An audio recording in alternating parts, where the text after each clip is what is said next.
Bismillahirrahmanirrahim. Assalamualaikum warahmatullahi wabarakatuh. Alhamdulillah kita diberikan kesempatan untuk bertemu kali ini dalam video penerangan cara penggunaan data susulan pelatih atau GMT 015. Jadi dalam kebolehpasaran pelatih seperti mana yang diketahui oleh tuan-tuan dan puan dan PMP sekalian, bahawa kita sedaya upaya untuk memastikan tidak ada pelatih yang tidak dapat dikesan dan tiada pelatih ataupun mengurangkan jumlah pelatih yang tidak bekerja. Jadi adalah menjadi tanggungjawab tuan-tuan dan puan untuk memastikan data tersebut diisi dengan sebaiknya. Sekiranya pelatih tersebut walaupun tidak bekerja sendiri di rumah, ada pendapatan yang di rumah, jadi bolehlah menggunakan bolehlah isi maklumat tersebut dengan bekerja sendiri. Jadi untuk data susulan pelatih kali ini yang melibatkan pelatih-pelatih yang tamat pada tahun 2020. Jadi boleh tengok pada portal ini apa kategori pelatih yang perlu disusul dan cara anda untuk isi pengisian laporan pelatih ini. Pertama sekali anda sendiri mestilah hubungi lepasan pelatih tersebut. Kemudian isi borang susulan pelatih yang saya telah attach pada portal ini. Kalau nak dapatkan borang ini, just klik di sini, borang susulan pelatih, dan isi borang tersebut. Kemudiannya filekan, baru tuan-tuan dan puan-puan mula mengisi data susulan pelatih 2020. Okey. Jadi dalam data susulan pelatih 2020 seperti mana yang saya telah sharekan kepada tuan-tuan dan puan-puan, data ini adalah data yang telah diberikan oleh ibu pejabat. Data tamat 2020 adalah data di bahagian pelatih, tentang pelatih yang telah tamat sepenuhnya. Dan data senat pula adalah data pelatih yang telah dikurniakan sijil. Okey. Kita lihat kat sini jumlah pelatih yang tamat diletakkan di sini bilangan SPGM dan bilangan SKLGM di sini. Contoh SMGM tidak dikira sebagai pelatih yang tamat, SKLGM dan SPGM. Jadi jumlah ini semua perlulah diseladikan di dalam laporan susulan pelatih.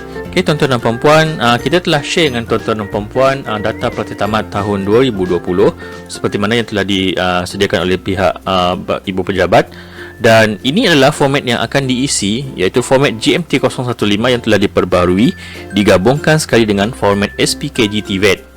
Jadi dalam borang yang disediakan oleh ibu pejabat, tuan-tuan dan puan-puan perlu mengisi segala maklumat yang telah disediakan dengan merujuk tab rujukan di sini. Tetapi adalah menjadi satu masalah kepada tuan-tuan dan puan-puan untuk semak satu persatu tab. Contohnya untuk jantina kena pilih satu ataupun dua. Bermakna kena pergi ke rujukan, pilih lelaki ataupun perempuan di sini. Dan seterusnya kalau pilih negeri, Sarawak contohnya kena refer kat sini. Sarawak adalah nombor 13.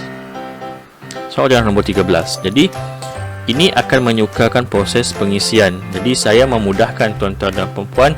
Saya telah olah semula borang ini untuk kegunaan di negeri Sarawak, bukan untuk ke ibu pejabat, untuk kegunaan negeri Sarawak sebelum saya transferkan kepada format asal untuk dilaporkan kepada ibu pejabat. Jadi borang ini tuan-tuan dan puan-puan ada tempoh mulai hari ini sehingga 26 Februari untuk isi. Kita ada 2 minggu untuk isi borang ini.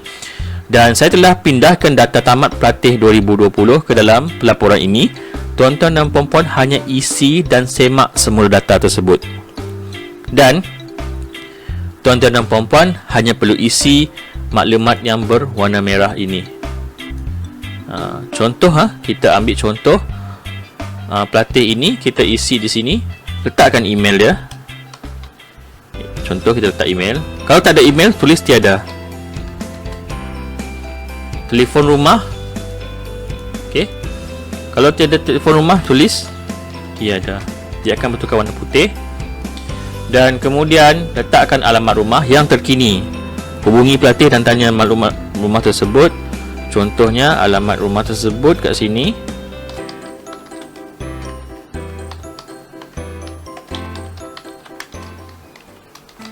Okey. Letakkan postcode-nya di sini. Pilih negeri.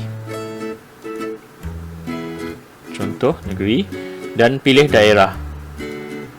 Kemudian refer pada keputusan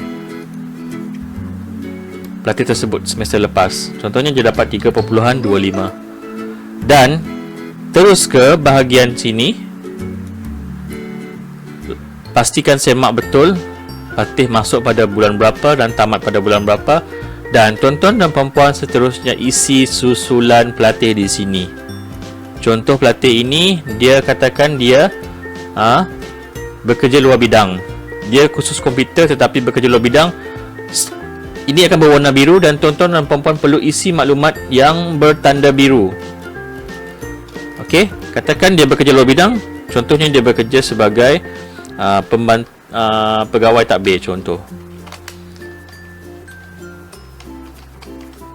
Okey, katakan bekerja di Wisma Bapa Malaysia. Letakkan nombor telefon.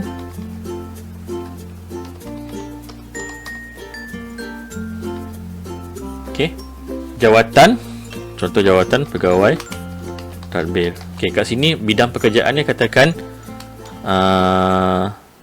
kerajaan. Okey, sorry kerajaan.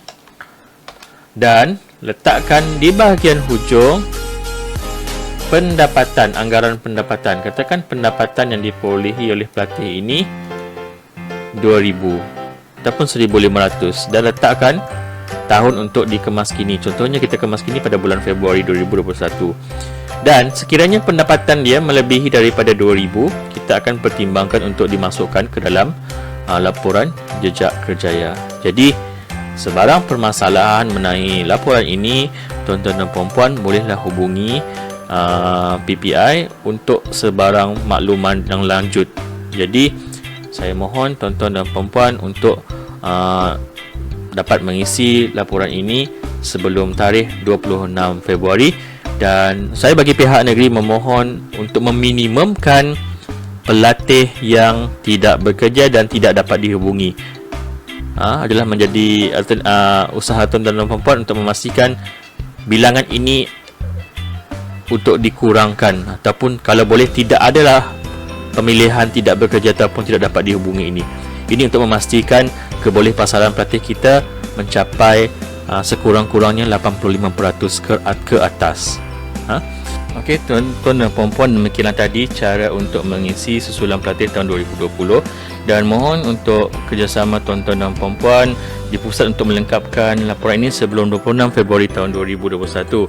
Dan jangan lupa untuk isi borang susulan pelatih dan failkan maklumat tersebut di pusat.